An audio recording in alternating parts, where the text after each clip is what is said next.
चलिए कौन question film के बारे में ये बेसिकली वैसे तो फिल्म है और स्पिरिचुअल एंगल के साथ बनाई गई है। हमारा लेखक निर्देशक इस फिल्म का राजन लूथरा जी जो LA से हैं, उनका कहना है कि आज के दौर में ये जो अलग अलग देशों में वॉर्स हो रही हैं, हिंदू मुस्लिम हो रहा है, उस सब को छोड़ के अगर एकाग्रता से सब लोग शिव में ध्यान लगाए तो ये कोई झगड़े नहीं होंगे। तो एक बड़े अच्छे मैसेज के साथ ये फिल्म की कहानी नरेट की गई है, जिसको अमेरिका में शूट किया गया है, जिसको यूक्रेन में शूट किया गया है, इसको एवरेस्ट पे भी शूट किया गया है और केदारनाथ भी शूट किया है। जब केदारनाथ पे हादसा हुआ था, सारा टूट गया था, उस टाइम वो लाइव शूटिंग है इसके अंदर। तो बहुत सारा कवर किया गया है और उसमें दिखाया गया है कि कैसे हमारा मन किसी के प्रति अगर द्वेष रखता है तो ये झगड़े का जन्म कैसे होता है। तो इनका कहना है कि झगड़ा नहीं होना चाहिए, एवरीबडी इज इक्वल, सब धर्म बराबर है। और सब धर्म के बारे में जब हम बात करते हैं तो आपको ये नहीं कहना है कि ये मुस्लिम है, ये हिंदू है, क्योंकि सबके वर्शिप करने के तरीके अलग हो सकते हैं, पर ऊपर जो इंसान बैठा है, हम सब जिसकी वजह से आज यहाँ इकट्ठे हुए हैं वो एक ही है।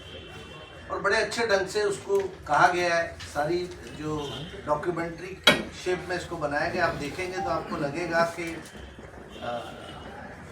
बहुत अच्छा मैसेज है इस फिल्म के अंदर। और ये अमेरिका और इंडिया में रिलीज़ हो रही है इंग्लिश में, और लंदन भी रिलीज़ हो रही है 8 मार्च को। और 8 मार्च का दिन एक शिवरात्रि का दिन भी है। नेपाल में इसको नेपाली में हम रिलीज़ कर रहे हैं, इंडिया में इंग्लिश में रिलीज़ कर रहे हैं। आप कुछ अपना इंट्रोडक्शन दीजिए। जी, मेरा नाम विजय वर्मा है। मैं इस फिल्म के पोस्ट प्रोडक्शन से जुड़ा हुआ हूँ। पोस्ट हाउस हमारा लैब है, स्टूडियो है बॉम्बे में। और मैं म्यूजिशियन हूँ, तो मैंने इस फिल्म का, मेरे करीब में निशांत और मैंने मिलकर इस फिल्म का बैकग्राउंड म्यूजिक किया है। तो फिल्म का म्यूजिक करने के दौरान मैं खुद भी इस फिल्म से बहुत प्रभावित हुआ। और इन्होंने बहुत कुछ अच्छे डिवाइसेस किए हैं, जैसे हरियाणा में कुरुक्षेत्र में एक पेड़ है, साक्षी पेड़ जिसको बोलते हैं, जिसको कहा जाता है महाभारत के समय से वो इस समय का और युग परिवर्तन का साक्षी रहा है। उसको सूत्रधार बना के इन्होंने पूरी युग परिवर्तन की बातें और उन सब चीज़ों पर रोशनी डाला।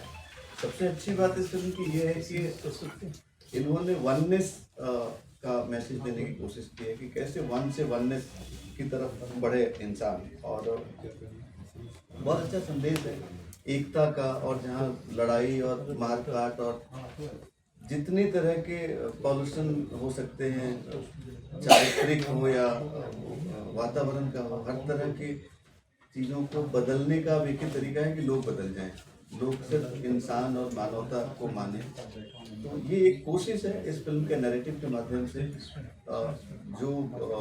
जो मेकर हैं इसके, जो प्रोड्यूसर डायरेक्टर है राजन लूथरा, ये उन्होंने खुद भी अपनी लाइफ में फील किया है। इट्स नॉट कि ऐसा नहीं है कि उन्होंने कोई एक कहानी लिखी है और उसको फिल्माने की कोशिश की है। वो खुद एक बिजनेसमैन हुआ करते थे और किसी एक दिन उनको कुछ ऐसी प्रेरणा, ऐसा इंस्पिरेशन मिला और वहाँ से उन्होंने सब कुछ धीरे धीरे अपना शट डाउन किया and he got into this. So अब वो एक महायोगी का चरित्र लेके और खुद सूत्रधार बन के दुनिया को एक संदेश देना चाहते हैं इस फिल्म के माध्यम से। तो नॉर्मली हम लोग बीइंग म्यूजिशियन, हम लोगों को प्रचार प्रसार में बहुत ज़्यादा जाने का नहीं होता है, लेकिन इस फिल्म के संदेश से मैं बहुत ज़्यादा प्रभावित था। तो मैंने राकेश जी को कहा, राकेश जी पूरा इसका रिलीज संभाल रहे हैं, तो भाई जहाँ कहीं भी मुझे हो सकता है मैं शामिल होना चाहता हूँ, लोगों को बताना चाहता हूँ लोग देखें। और ये फिल्म अभी से लेके अलग अलग लैंग्वेजेस में पूरे हिंदुस्तान में रामनवमी तक रिलीज होती रहेगी। अभी इंग्लिश में हो रही है, नेपाली में हो रही है, फिर कुछ हफ्तों बाद अलग अलग हिंदुस्तान के अलग अलग भाषाओं में, बांग्ला में होगी, बांग्लादेश में भी होने वाली, बांग्ला में होगी तो बांग्लादेश में भी होगी, बांग्लादेश लैंग्वेज होगी, साउथ इंडियन सारी लैंग्वेज में होने और वाली एंड में हिंदी में रिलीज होगी। तो ये तो कमर्शियल फिल्म नहीं, ये कमर्शियल और नॉन कमर्शियल में क्या फर्क है आप बताइए, मैं आपसे पूछता हूँ।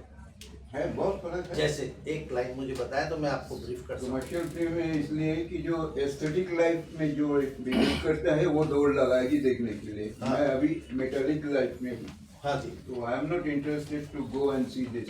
यही है फर्क। अभी कई सब्जेक्ट्स आते हैं, जैसे भी कोई आई है 370 सेक्शन, पूरी तो वो सब्जेक्ट से आप इंस्पायर तो होते हैं।